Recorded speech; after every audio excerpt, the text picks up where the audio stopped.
Charlie Chaplin, you know him from the silent films back in the day, but did you also know that he's a tasty cocktail? Today on Let's Talk Drinks, we're going to show you how to make the Charlie Chaplin.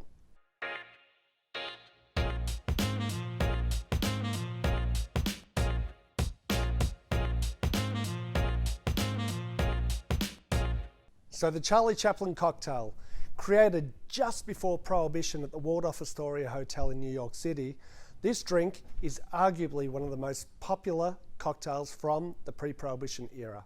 And what I love about this cocktail is it's super simple to make. It's only 3 ingredients. So let's go ahead and make one now.